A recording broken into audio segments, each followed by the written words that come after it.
Olá! Um dos relatos do livro de Ezequiel, bastante conhecido, é o capítulo 37, o Vale dos Ossos Secos. Nesse relato, a gente vê Deus fazendo ali um milagre para passar um ensinamento ao povo de Israel, ou demonstrando algo que seria então uma lição para o povo de Israel. Mas existe algumas partes desse relato que trazem dúvidas para as pessoas com relação ao Espírito. Quando ele diz lá no verso 9, então o Senhor me disse, homem mortal, profetiza para o vento, diga que o Senhor Deus está mandando que ele venha de todas as direções para soprar sobre esses corpos mortos a fim de que vivam de novo. Então profetizei conforme a ordem que eu havia recebido e o Espírito entrou nos corpos e eles viveram de novo e ficaram de pé. Havia tanta gente que dava para formar um enorme exército. Quando diz sobre o Espírito, quando diz que o Espírito entrou, as pessoas falam, olha, por que vocês dizem que o Espírito não entra no corpo ou não é separado do corpo? Será que com esse texto aqui, com esse relato, em outros momentos fala aqui também, realmente há o Espírito separado do corpo? Pode haver o Espírito separado do corpo? Esta e muitas outras questões você vai acompanhar agora, pois está no ar, Na Mira da Verdade.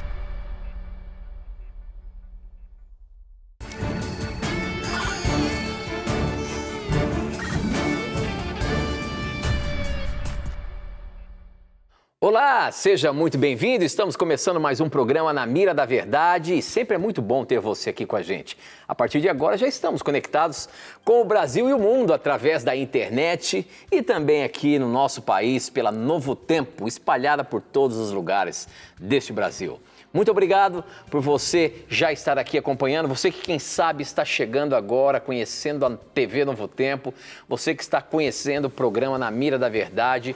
Este é um programa de perguntas e respostas bíblicas ao vivo. Você pode mandar a sua dúvida pelos mecanismos que eu apresento aqui de como você mandar a sua dúvida para a gente e a sua resposta será baseada na palavra de Deus. E quem está na mira, porque tem que responder a sua dúvida baseando-se na Bíblia, é ele, professor Leandro Quadros. E aí, professor, tudo bem? Tudo bem, Tito, graças a Deus. Estamos em mais um Na Mira da Verdade com o nosso telespectador, internautas também. Obrigado pelo carinho de todos e vamos hoje permitir mais uma vez que a Bíblia responda nossas dúvidas e, obviamente, sempre quando buscamos na Bíblia as respostas, vamos receber sempre as melhores respostas, tá?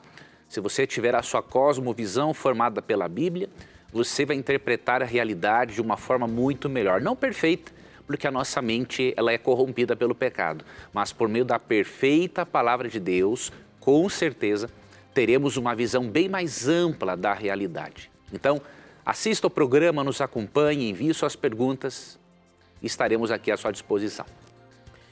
Veja só, ele não sabe o que você vai perguntar, nem eu sei o que você vai mandar para mim e o que eu vou colocar para ele. Então, esse é o desafio. Ele está na mira, porque ele tem que responder a pergunta que você fizer. Vamos ver se ele consegue no programa de hoje responder todas as dúvidas que forem colocadas aqui. Nós abrimos o programa falando de uma questão interessante, de uma pergunta que chegou aqui pelo nosso Instagram. Quem mandou para a gente foi o José Felipe de Oliveira. Ele é pai da Gerlane, ela já acompanha o nosso programa há um tempo e o papai dela tem uma dúvida aí baseada no livro de Ezequiel. Nós abrimos aqui o capítulo 37, onde fala do Vale dos Ossos Secos. E ali é um relato bem interessante, né? E até vou perguntar, professor, isso é um relato, isso aconteceu ou é uma forma de Deus mostrar alguma coisa, uma parábola, né? O fato é que o seu José Felipe pergunta o seguinte... ele ficou com dúvida, principalmente ali no verso 9 e 10 que eu li, né? Onde diz assim, profetiza ao Espírito, profetiza, ó Filho do homem, e dize ao Espírito, assim diz o Senhor Deus, vem dos quatro ventos, ó Espírito, e sopra sobre eles, e sopra sobre estes mortos para que vivam. Aí ele pergunta, não seria a prova de que sim, nós temos espíritos? Eu gostaria da opinião do professor sobre esse texto. Ajude o meu pai. Um abraço a você, Gerlane, por acompanhar a programação da Novo Tempo na Mira da Verdade. Professor Leandro Quadros, essa questão do Vale dos Ossos Secos, primeira pergunta, isso aqui de fato aconteceu em algum momento? Ou foi uma forma de Deus mostrar aqui a Ezequiel, o profeta, sobre o que iria acontecer com o povo de Israel? Ele queria falar alguma coisa? Fato é que ele cita aqui o Espírito. O Espírito entrou naqueles corpos, naquela junção de ossos, nervos, músculos e pele, e então eles viveram. Como que a gente explica isso? Bom, primeiro aqui, na leitura do capítulo, claramente vemos que é uma visão, tá? Aqui no versículo 1, veio sobre mim a mão do Senhor. Ele me levou pelo Espírito do Senhor e me deixou no meio de um vale que está cheio de ossos secos. Uma visão. Então é uma visão profética.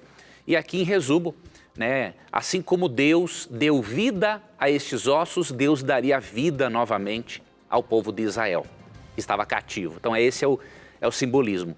É o significado, obviamente, bem resumido. Agora, aqui, quando fala no verso 5, né, que Deus disse para profetizar e ele faria um espírito entrar nos ossos, esse aqui é o mesmo relato, assim, praticamente a mesma ideia, é a mesma ideia, na verdade, não o mesmo relato, de Gênesis 2,7, né? O que diz lá? Deus formou o homem do pó da terra, soprou nas suas narinas o fôlego de vida, que é o espírito, e o ser humano se tornou alma vivente. Então aqui não tem nada de anormal no texto, tá?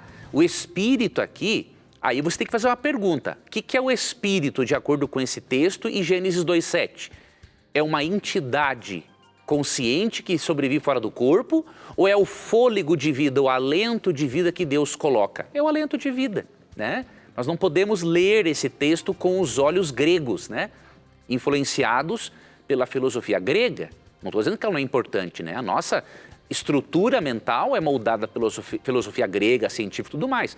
Só que aquilo que não está de acordo com a Bíblia nós não podemos aceitar, né? E os gregos tinham uma visão dualística, ou seja, que a natureza humana pode ser dividida em dois, em corpo ou alma, sendo a alma superior e o corpo matéria inferior. Essa visão dualística não é bíblica, né?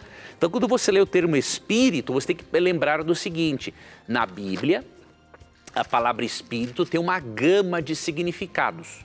Primeiro ponto. Segundo ponto, nenhum desses significados se refere a uma entidade material fora do corpo humano. Terceiro, quando se refere a seres, esse termo pode se referir ao Espírito Santo, a terceira pessoa da Trindade, pode se referir a Deus, pode se referir a anjos, a demônios, tá? Mas não é uma entidade que sai do corpo humano como se fosse um segundo eu, não. Tá? Aqui quando fala, faria entrar o Espírito em vós, é o mesmo de Gênesis 2,7.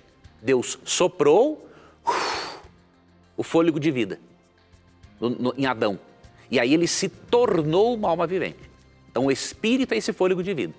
E um detalhe interessante, aqui tem um outro texto que você pode ler, além de Gênesis 2,7, que é o Salmo 104, 29, que também é esclarecedor sobre o significado desse espírito que traz vida, para você ver que simplesmente é o fôlego de vida, é o alento de vida, a respiração de Deus, esse poder divino que dá vida às criaturas.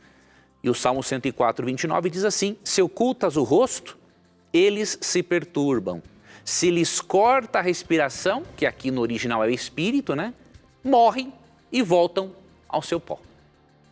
Então, o significado primário na Bíblia de espírito é fôlego de vida, alento de vida, tá? Não tem nada a ver com esse significado grego de uma entidade que sobrevive fora do corpo humano. Muito bem, professor, muito bem. Tem o pessoal que está participando aqui com a gente. Para você participar do programa, você pode mandar as suas perguntas através do nosso SMS. O número é 12 98151 0101. Eu recebo aqui na hora. Você pode também usar as redes sociais. No Facebook, namiradaverdade.nt. No nosso Instagram, @namiradaverdade. Você pode participar e mandar as suas perguntas, tá bom? Pra gente, como essa que chegou aqui no nosso SMS. Deixa eu ver se tem o nome da pessoa aqui. A Silvia, de Belém do Pará. A pergunta da Silvia é a seguinte, professor.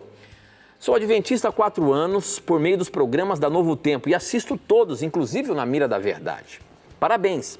Em Gênesis capítulo 28, verso 12, Jacó teve um sonho de uma escada que atingia o céu e os anjos de Deus subiam e desciam por ela. E em João capítulo 1, versículo 51, Jesus respondeu a Natanael: em verdade, vos digo que vereis o céu aberto e os anjos de Deus subindo e descendo sobre o Filho do Homem. Como entender os anjos subindo e descendo na escada e no Filho do Homem que Jesus falou a Natanael? Então, ele pegou dois trechos aqui. Isso, eles se conversam, Senhor, esse Sim. texto? Tanto lá de Jacó, quando ele viu a escada, os anjos subindo e descendo, e depois lá quando foi falado para Natanael. E qual é a relação de um com o outro e o que significa esses anjos subindo e descendo, professor? É tranquilo isso aqui, ó. Realmente Jesus, tá? Ele está dizendo, ou melhor, aqui no Evangelho de João, né? João está dizendo que aquela escada que Jacó viu simboliza Cristo. E por que Cristo? Por que os anjos subiam e desciam? Porque Ele é quem ligou a terra ao céu. Ele quem ligou o céu à terra. Né? Lembremos de Isaías 7,14, Mateus 1,23. Jesus é chamado de Emanuel, que quer dizer Deus conosco. Então, com a divindade de Cristo, Ele aproxima o céu da humanidade pecadora. Com a sua humanidade, porque Ele encarnou, Ele aproxima a humanidade de Deus. Então, aquela escada que Jacó viu representa Cristo, que, por meio da sua encarnação, do seu sacrifício substitutivo e ressurreição, Ele agora liga a família da terra com a família do céu. Ok, muito bem. E aqui, ó, você manda a sua pergunta no Instagram, ela já chega aqui para mim. A Lucileide Rodrigues perguntou o seguinte: lá em Mateus 6, verso 7, diz o seguinte: o que é realmente não usar de vãs repetições? Ali fala sobre vãs repetições nas orações, professor. O que realmente quer dizer isso? Vãs repetições. E aí Jesus pede para que a gente não use de vãs repetições. A gente vê aí muitas orações que são feitas repetidamente. Isso será que é nisso aqui que Jesus estava dizendo para não se fazer? Aqui as vãs repetições é repetir palavras, as mesmas palavras toda hora, achando que isso tem algum poder mágico, tá? Aqui Cristo está falando, né, que os gentios, os pagãos usavam isso, né? E orando não useis de vãs repetições como os gentios, os pagãos, não é? Ou não judeus, porque presumem que pelo seu muito falar serão ouvidos, tá? Então, repetindo frases como se fosse, por exemplo, um mantra, né? Eu já vi, por exemplo, um líder espiritual muito conhecido, né? Ensinando as pessoas a orarem assim: obrigado, Senhor. Obrigado, Senhor. Obrigado, Senhor. Obrigado, Senhor. Ele disse isso dezenas de vezes. Isso é uma vã repetição. Deus não precisa disso. Até porque também na palavra, lógico, as palavras têm uma influência sobre a nossa mente, sobre os outros, mas não existe nada de esotérico nas palavras que convençam Deus a atender você. A oração é o abrir do coração a Deus como um amigo, é você conversar com Ele. Então você tem que pedir, tem que orar insistentemente. Jesus ensinou isso na parábola do amigo inoportuno. Orar insistentemente, mas orar com insistência não é usar de vãs repetições como se as palavras fossem mantras. Então é contra isso que Cristo está se posicionando. A gente está transmitindo pelo Facebook e você pode compartilhar esse vídeo com seus queridos, para que eles também possam ver o programa e tirar, quem sabe, as dúvidas que possam existir ao ler a palavra de Deus. Compartilhe aí, facebook.com/namiradaverdade.nt, para que as pessoas também possam participar e assistir o programa. A pergunta aqui no Facebook da Jussara Penido é a seguinte, professor. Gostaria de saber onde fica o céu. É um lugar específico? E por que Jesus disse... aqui ela faz uma outra pergunta, né? Por que Jesus disse na cruz, por que me abandonastes? Mas aqui, o que ela quer saber é o seguinte, professor, será que o céu é um lugar físico, é um lugar específico? A Bíblia nos dá alguma coisa sobre isso? Sim, a palavra céu é utilizada na Bíblia, né, para se referir ao paraíso, a um outro mundo no qual Deus habita com os anjos e outras criaturas, né? Então, fala-se céu simplesmente para dizer, ó, eles não estão aqui nesse planeta, tá? É um outro mundo no qual Deus habita. Então, é um lugar, sim, real, né? A Bíblia até promete, Jesus mesmo disse, e eu vou ler aqui João 14, 1-3, que quando ele voltar, ele vai levar os justos para essas moradas de Deus, tá? Então, diz aqui, João 14, 1-3, ó. Não se turbe ou não se preocupe, não é? O vosso coração. Credes em Deus, crede também em mim.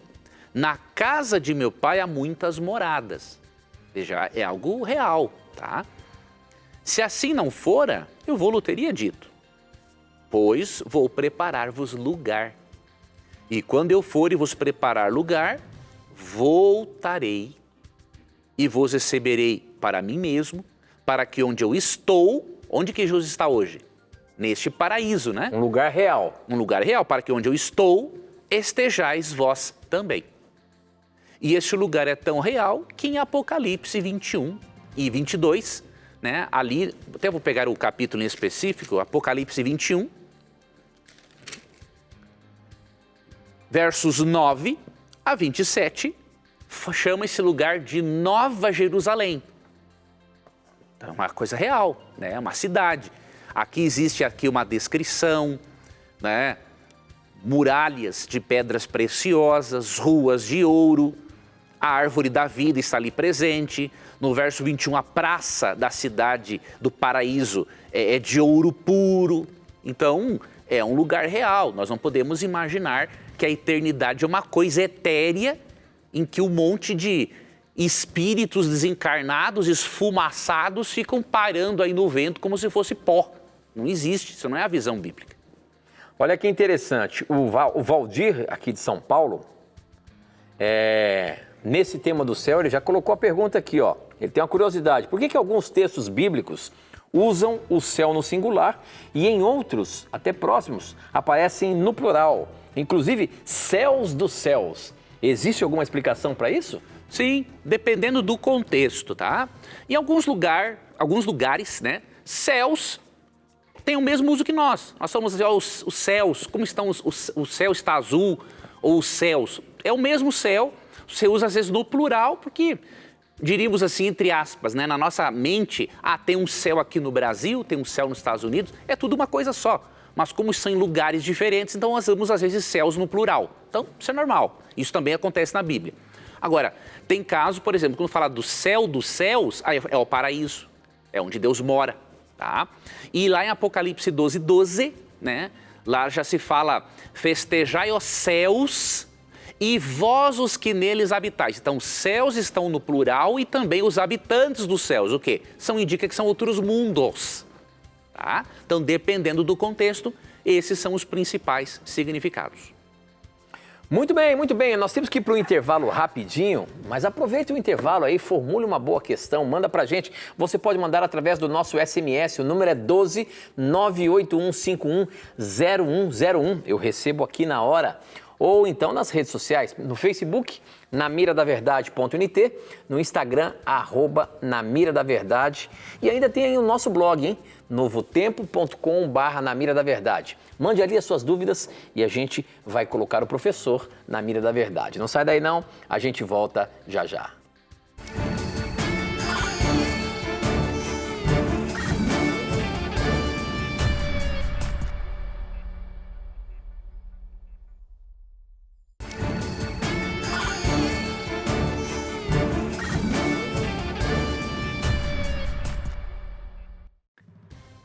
Já estamos de volta ao vivo e é muito bom ter a sua companhia. Eu sempre digo que é você que faz o programa acontecer com as suas perguntas, com as suas dúvidas. Portanto, mande-as para a gente através do nosso SMS, o número é 12 98151 0101. Eu recebo aqui na hora, também pelas redes sociais, facebook.com/namiradaverdade.nt. E o nosso Instagram é só @namiradaverdade, tá bom? Essa pergunta chegou pelo Instagram, quem mandou foi o Adão Fogaça. E a pergunta do Adão, professor, é o seguinte, ele é de Itapetininga, São Paulo. Prazer em receber a sua pergunta aqui, Adão. O anticristo, professor, é uma pessoa física ou é um espírito? Veja, as duas coisas, né? Primeiro, o anticristo supremo é o diabo, né? O que significa a palavra anticristo? Né? A palavra anticristo quer dizer contra Cristo. Então, o ser que é espiritual, né? E que é o principal agente contrário a Cristo é o diabo, é Satanás. Tá? Ali em 2 Tessalonicenses 2, a partir do verso 7, em especial, nós vemos ali o anticristo supremo, Satanás, ou seja, um ser espiritual, e depois nós vemos, no mesmo capítulo, que o anticristo será também um sistema político-religioso, já foi e será novamente, usado por Satanás em sua rebelião contra Deus. Então, eu não vou me deter agora em detalhes, tá? Mas se você, por exemplo, estudar o que os protestantes de fala inglesa ensinaram até o século XIX, tá? Eles identificaram o anticristo primeiro como Satanás, obviamente, o anticristo supremo, aquele que realmente é contra tudo que Deus faz, mas também eles identificaram Roma papal como sendo uma das manifestações do anticristo. Não porque é contra Deus abertamente, não, existiram muitos papas sinceros, filhos de Deus, que viveram de acordo com a luz que receberam, e existem também, tá? Agora, o que acontece? Por causa de doutrinas contrárias à Bíblia, como indulgências, confissão auricular, tormento eterno, purgatório e por aí vai, este poder político-religioso foi identificado pelo protestantismo, incluindo Lutero, Calvino, né, como uma manifestação do anticristo. Tá? Então, será importante você estudar esse tema à luz do método historicista de interpretação, porque aí você vai ir até a interpretação do protestantismo histórico, tá? E obviamente com base na Bíblia e com base na história. Agora, se você seguir outro método de estudo das profecias, como preterismo, que coloca as profecias para o passado, ou futurismo, que destaca as profecias como tendo um cumprimento futuro, você não vai compreender bem as profecias apocalípticas da Bíblia. Então eu recomendo para você o historicismo. Muito bem, bastante gente participando aqui do Facebook, obrigado pela participação de vocês aí. A pergunta que chegou aqui no nosso SMS, deixa eu ver, olha só aquela pergunta aqui, professor, não tem o nome, não colocou o nome. A pergunta é a seguinte: boa noite, farei uma pergunta. Por que vocês mandam guardar o sábado se vocês quebram esse mesmo mandamento, fazendo o que está escrito lá em Êxodo 35, verso 3? Ou melhor, fazendo o que proíbe Êxodo 35, verso 3. Outra coisa, o que vocês fazem com Gálatas 4:4, que mostra até quando estávamos debaixo da lei? O que vocês fazem com Colossenses 2:4, que houve a abolição da lei mosaica? Não se sustenta esses argumentos? Não é melhor ensinar corretamente? Professor, estamos ensinando errado aí sobre a guarda do sábado. Como é que você se defende de Gálatas 4:4, Colossenses 2:4 e por que Êxodo 35, 3 diz: no sábado nem mesmo acendam fogo na sua casa? Como é que você se sai dessa, meu amigo? A Bíblia se sai dessa tranquilamente, tá? Em primeiro lugar, não somos nós quem mandamos guardar o sábado, né? Quem manda guardar o sábado é a lei de Deus. Esse é o primeiro ponto. Êxodo 28 a 11. né? O Decálogo foi escrito por Deus. É a única parte da Bíblia que não foi dada por inspiração. O próprio Deus a deu. Se você ler Êxodo 31, por exemplo, 18, Deus escreveu a lei com o seu próprio dedo. E no Decálogo está assim, a partir do verso 11, lembra-te do dia de sábado para o santificar. Então não somos nós quem mandamos guardar o sábado, nós não mandamos nada. Quem é o ser humano para mandar alguma coisa? Não manda nada, quem manda é Deus. Esse é o primeiro ponto. Segundo ponto, quando o Êxodo 35, 3 fala para não acender fogo no sábado, não temos como comparar o ato de acender fogo nos dias de Israel com o ato de acender fogo hoje. Né? Nos dias de Israel, lembra-se, eles viviam no deserto e eram nômades. Eles não tinham como nós temos palito de fósforo, isqueiro, fogão elétrico. Eles tinham que percorrer quilômetros, muitas vezes, para encontrar lenha. E para fazer fogo era muito difícil. Né? Tinha que criar faísca com pedra e tudo mais. Então, o acender fogo na época exigia muito trabalho. Então, Deus proibiu o acender fogo porque exigia muito trabalho. Iria atrapalhar o descanso e a adoração sabática. E, além disso, ter que esquentar comida no clima quente do deserto sempre não era necessário. Tá? Então, você não pode dizer que nós transgredimos o sábado. Digamos que nós estivéssemos errados em ligar um fogão elétrico para esquentar uma comida no sábado. Isso não é justificativa para você desobedecer à lei de Deus. Né? Se pessoas desobedecem à lei de Deus, não é porque elas desobedecem que você está livre para desobedecer, você não acha? Né? E terceiro ponto, lembra-se que Gálatas, Colossenses, Paulo não é contra a lei de Deus. Né? Paulo ele é contra, sim, você colocar a lei como meio de salvação. Tá? Nenhum dos 10 mandamentos pode adquirir-nos o direito de salvação. Seria uma heresia, obviamente. E nisso eu concordo com você plenamente, porque a Bíblia se ensina. Efésios 2, 8 e 9 diz, né, que pela graça sois salvos mediante a fé, isso não vem de vós, é dom de Deus, não de obras para que ninguém se glorie. Então, a salvação não é pela lei. Agora, temos que fazer uma outra pergunta. O fato de eu não ser salvo pela lei indica que eu estou livre para ficar pisando nessa lei? Também não, esse é um outro extremo. Tá? Na própria carta aos Gálatas, se você analisar, nos 4 primeiros capítulos, né, Paulo ele defende a justificação unicamente pela fé em Cristo. Só que nos capítulos 5 e 6, ele já mostra o estilo de vida daquele que foi justificado pela fé. E como parte desse estilo de vida está a obediência à lei de Deus. Tanto que em Hebreus 8:10 é dito que Deus quer imprimir a sua lei e escrevê-la no nosso coração. Óbvio, essa obediência à nossa lei ela é imperfeita, porque nós temos uma natureza corrompida. Mas o fato de a obediência ser imperfeita, o fato de eu ser pecador, não significa que eu posso ser um pecadeiro. Afinal, 2 Coríntios 5,17 diz que quem está em Cristo é uma nova criatura. Em João 3, Jesus diz que nós temos que nascer de novo. Não é? E Hebreus 12,14 ensina que sem a santificação ninguém verá o Senhor.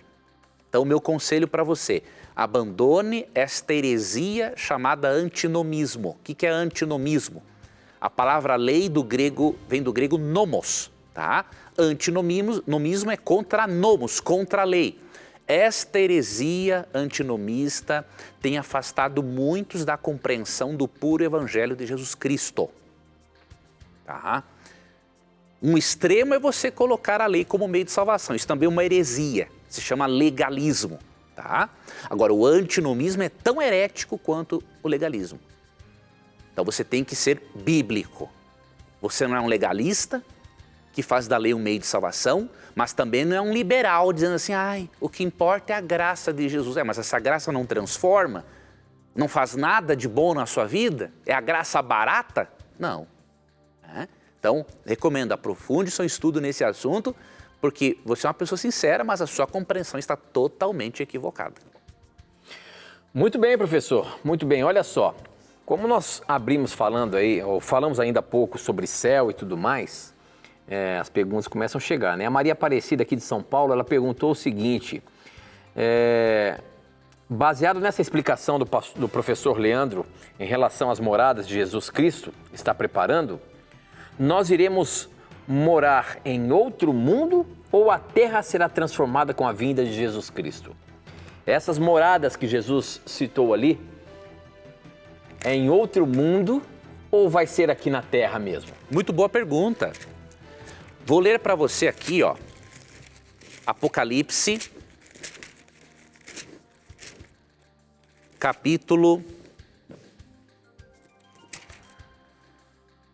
21, versos 1 a 4. Olha que interessante isso aqui.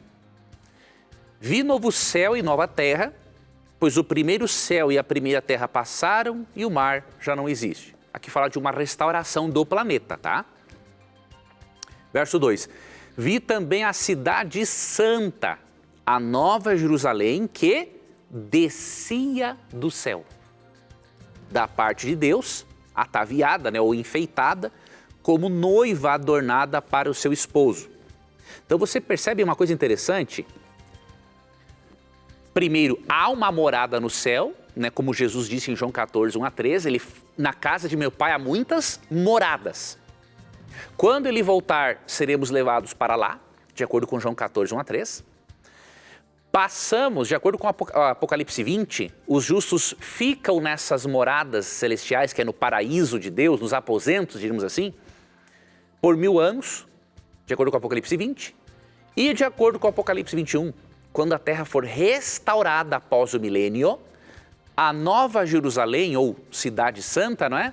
Diz aqui, ó, descia do céu da parte de Deus. Então ela desce aqui na terra restaurada. E aí quando acontece isso, olha o verso 3. Então ouvi grande voz vinda do trono dizendo, eis o tabernáculo de Deus com os homens. Deus habitará com eles. Então, habitaremos com Deus nessas moradas celestiais. Depois a cidade santa desce para a terra, se transfere para cá. O nosso planeta, diríamos assim, se torna a capital do universo porque o grande rei, o grande presidente, Deus, vai morar conosco, tá? E aí, Deus habitará com eles. Eles serão povos de Deus e Deus mesmo estará com eles. Então é isso que acontece. Teremos duas moradas, diríamos assim. Primeiro 1000 anos no céu, depois, ao longo da eternidade, aqui na terra restaurada. Muito bem, professor. Eu queria aproveitar agora e indicar para você um estudo bíblico. A gente tem indicado aqui no programa Na Mira da Verdade há muito tempo o curso bíblico Verdades para o Tempo do Fim. Para você ter esse curso bíblico, que é no formato de uma revista, onde você pode aprender muitos assuntos sobre o tempo que nós estamos vivendo, o tempo do fim. E no final de cada estudo você tem um pequeno questionário para que você possa confirmar o seu aprendizado. É muito interessante de você ver e estudar os vários temas que tem nesse curso bíblico. Gratuito, você não paga nada por isso. Você pode tê-lo acessando agora o nosso blog novotempo.com/Na Mira da Verdade. Lá você vai ver a imagem dessa revista. Ó, ao você clicar na imagem da revista lá no nosso blog, você já vai ser direcionado para você fazer um cadastro para que ela possa chegar direitinho aí na sua casa. Então você pode acessar agora novotempo.com/Na Mira da Verdade e pedir o seu estudo bíblico Verdades para o Tempo do Fim, ou se preferir, ligar para a gente, só que tem que ser no horário comercial. 0 operadora 12 21 27 3121 e você vai pedir a revista, o curso bíblico lá do programa Na Mira da Verdade. É uma forma que você tem de se aprofundar mais em vários temas. Olha aqui, ó, nós temos vários, como por exemplo, vou citar alguns aqui, ó. A estratégia da rebelião. O que quer dizer isso? Qual é a estratégia que Satanás faz para tentar tirar o foco da salvação? O milagre do novo nascimento. O que quer dizer o batismo? Como que você entende o batismo? Brincando com a morte. Será que realmente esses assuntos que chegam aqui na Mira da Verdade sobre o espírito, a morte é um sono, para onde vamos na morte, como entender isso? São temas fantásticos que vai te ajudar a ampliar o seu conhecimento da Palavra de Deus. Peça hoje mesmo Verdades para o Tempo do Fim, o curso bíblico aqui do programa Na Mira da Verdade, tá bom? Olha só, professor Leandro Quadros, é verdade que Noé não morreu e está vivo até hoje? Que história é essa? É nova para mim. Mas então, você espera aí, nós temos que ir para um intervalo rapidinho. Não sai daí não. Que história é essa que Noé está vivo até hoje? A gente volta já.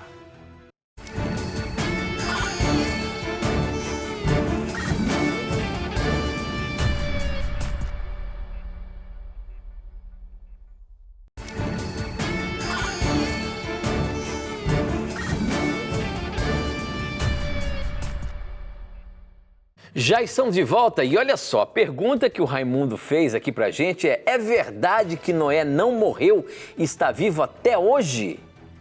É o seguinte, eu acho que o Raimundo se confundiu aí nos personagens entre Noé e Moisés. Será que é isso mesmo, Raimundo? Se você puder, escreva aí no nosso Instagram, onde você mandou a pergunta pra gente. Mas, professor, eu vou colocar aqui, tenho quase certeza que ele errou aqui o nome. Afinal de contas, é verdade que Moisés não morreu e ele está vivo até hoje? Não, na verdade... Porque Noé, a Bíblia não fala nada disso. Agora, Moisés parece que tem alguma coisa que se fala sobre isso. Aqui, quando nós lemos, né, Gênesis, nós vamos aqui a história de Noé, aqui termina, diríamos assim, em Gênesis 10, falando dos descendentes de Noé, que dos filhos dele descenderam as demais nações da terra. Então a Bíblia realmente mostra que apenas 3 pessoas, pelo menos o nome delas, obviamente, 2 não morreram e uma morreu e foi ressuscitada, né? No caso, Enoque, de acordo com Gênesis 5:24, foi vivo para o céu. Elias, de acordo com 2 Reis capítulo 2, também foi vivo para o céu. Já Moisés morreu, como lemos ali em Deuteronômio, no final do livro de Deuteronômio, tá? E depois ele foi ressuscitado, como podemos ver ali em Judas 1:9 e Mateus 17:1-9, quando ele aparece a Jesus com Elias no Monte da Transfiguração. Então pode ser que o irmão tenha feito aí uma confusãozinha. Se não for esse o caso, envie para nós aí a questão, o texto bíblico, que nós vamos aqui lhe ajudar com satisfação. Muito bem, aqui no Facebook, o pessoal participando do Facebook, a Juraci Rodrigues, lá de Cuiabá, ela questiona o seguinte, professor, sobre o batismo. Por que tem que ser feito por um pastor? Por que tem que ter um pastor para se batizar? Por que eu não posso ser batizado por uma outra pessoa? A Bíblia dá essa autoridade exclusiva ao pastor? Veja, a Bíblia mostra uma coisa importante. A Bíblia não mostra especificamente quem tem autoridade de batizar, mas a Bíblia também não ensina que ele deve ser feito de qualquer jeito. Você imagine, por exemplo, como que uma igreja vai ser organizada se cada pessoa batiza alguém. A igreja não tem nem como fazer o registro dessas pessoas para fazer um acompanhamento, tá? Agora, nós vemos uma coisa importante na Bíblia. Não eram todos que batizavam. Você via que apóstolos, e não todos também, viu?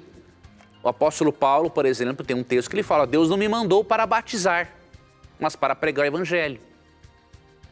João Batista, como lemos ali em João 3, ele batizava, mas nem todos os seguidores dele batizavam.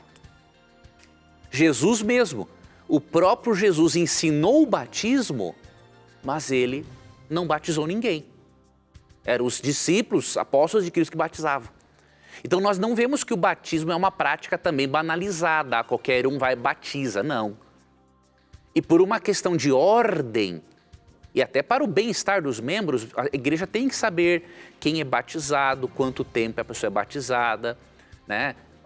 Até para a igreja ter programas e uma estrutura para ajudar essa pessoa que se encontra em diferentes fases do discipulado. Então, até por uma questão de organização, não é todo mundo que vai sair por aí batizando do jeito que quer. Até porque também tem um detalhe. Nós entendemos que no nosso contexto, né, o pastor ou um líder que a igreja autorize, tá, após a reunião do escritório local, né, a igreja pode autorizar um outro líder a fazer isso em contextos específicos, tá?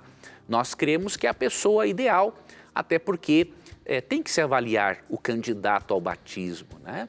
Tem que ver se ele cumpre com os requisitos de ser ensinado, de acordo com Mateus 28, 18 a 20, arrepender-se dos pecados, de acordo com Atos 2, 37 e 38, crer em Jesus, de acordo com Marcos 16, 15 e 16. Então, há critérios, tá?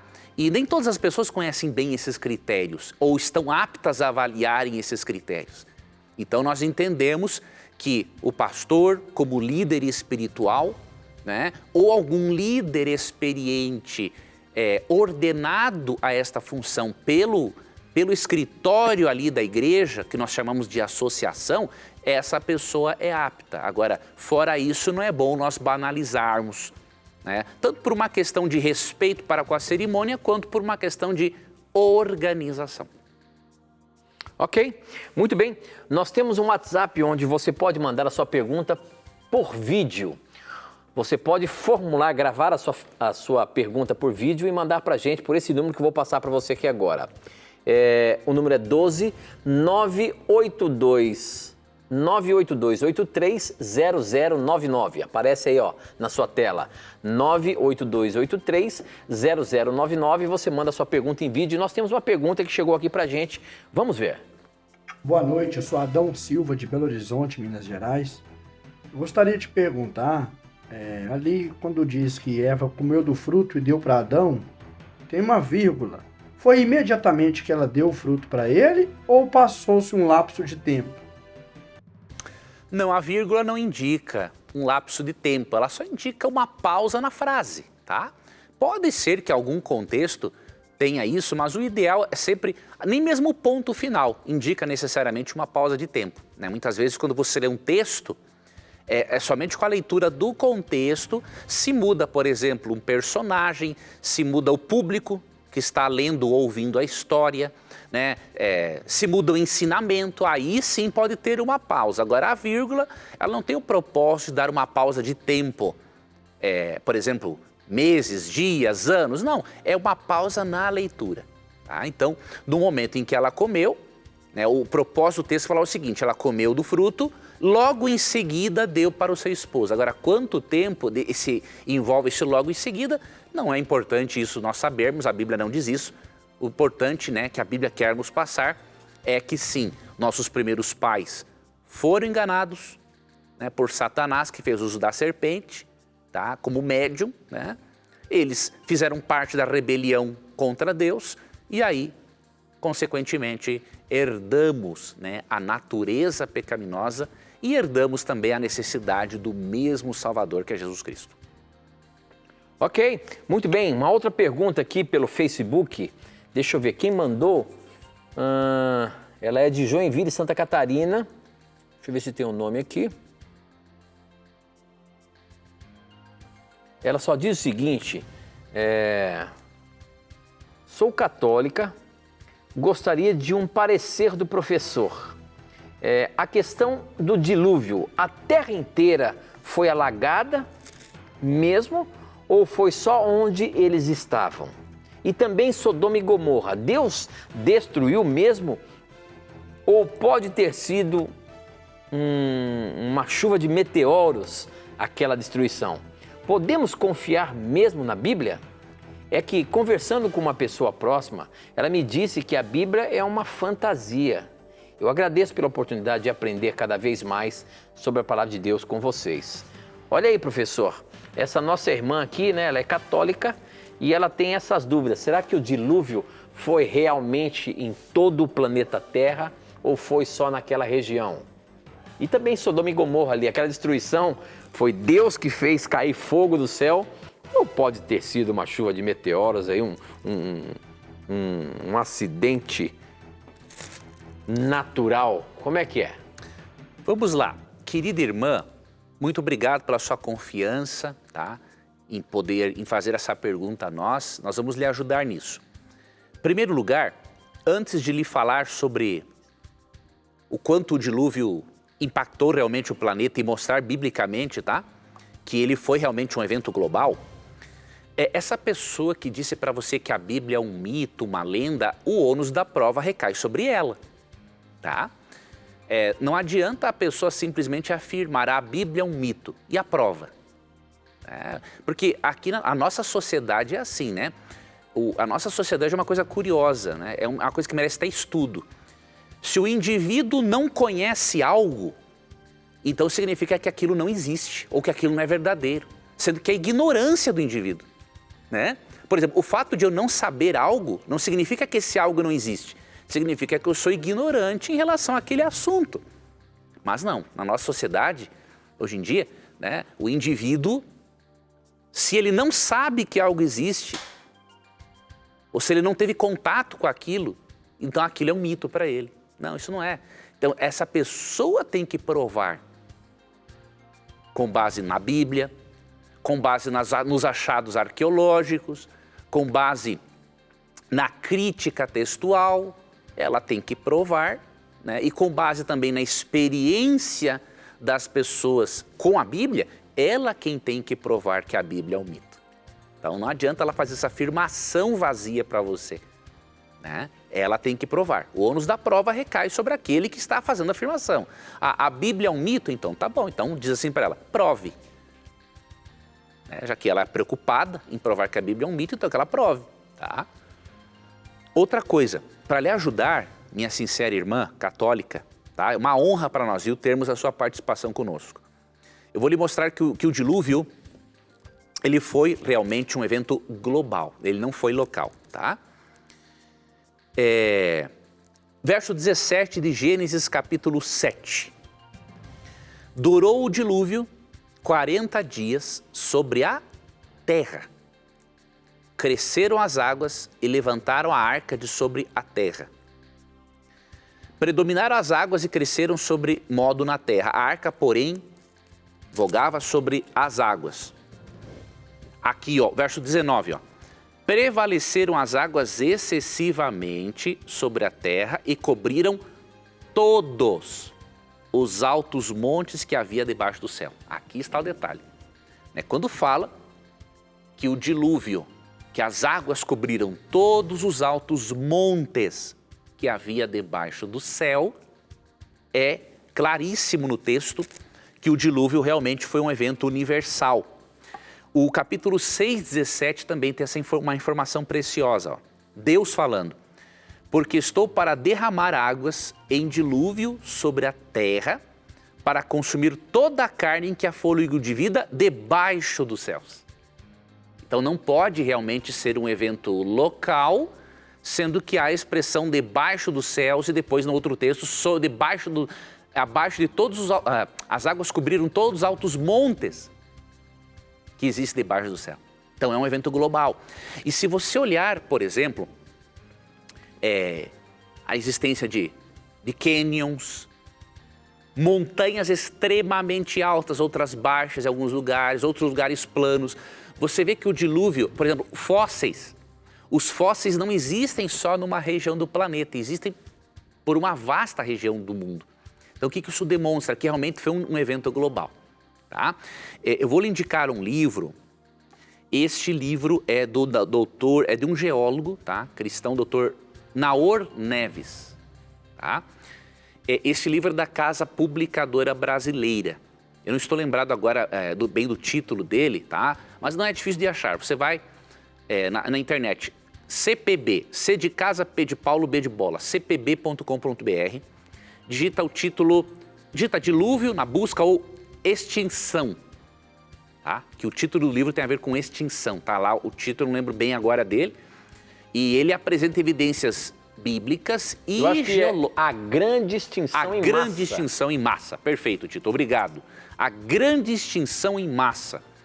Este livro apresenta evidências bíblicas e geológicas em favor do dilúvio. Então eu recomendo muito esse livro para você. tá bom? Continue enviando suas perguntas, para nós vai ser sempre uma honra ajudar uma pessoa sincera como você. Para finalizar, sobre a destruição de Sodoma e Gomorra, realmente a Bíblia apresenta isso como um relato histórico, tá? Você pode ler ali em Gênesis capítulo 18, 19, o texto até descreve, né, que foi enviado fogo com mistura de fogo e enxofre, então foi uma destruição literal. E o Dr. Rodrigo Silva, que apresenta o programa Evidências na Novo Tempo, ele já esteve neste local, até recentemente ele esteve novamente, e ele apresenta informações importantes da região onde estava a cidade de Sodoma e Gomorra. Então também recomendo que você vá no YouTube, digita Rodrigo Silva, tá? Você vai encontrar o canal Dr. Rodrigo e a visita que ele fez àquela região, e você vai ver que arqueologicamente também é possível demonstrar isso. Muito bem, professor. Já não temos mais tempo de colocar perguntas, mas essa questão do fogo e enxofre é exatamente o que vai acontecer no final dos tempos também, né? Após o milênio, quando será destruído o pecado para todo sempre, não é isso? Exatamente. Muito bem, nós não temos mais tempo de colocar, eu quero agradecer a você que mandou as suas dúvidas para a gente. E, professor, a gente se encontra semana que vem com mais dúvidas aí, porque são muitas que não param de chegar. Que bom. Semana que vem, se Deus quiser, estaremos juntos. Deus abençoe a você, amigo telespectador e telespectador. E lembre-se, né, que sempre que você tiver a coragem de perguntar, a Bíblia terá coragem de lhe responder. Um forte abraço, fica com Deus. E aqui você já sabe, sempre os seus questionamentos, as suas dúvidas, as suas perguntas estarão na mira da verdade. Até o nosso próximo encontro. Tchau.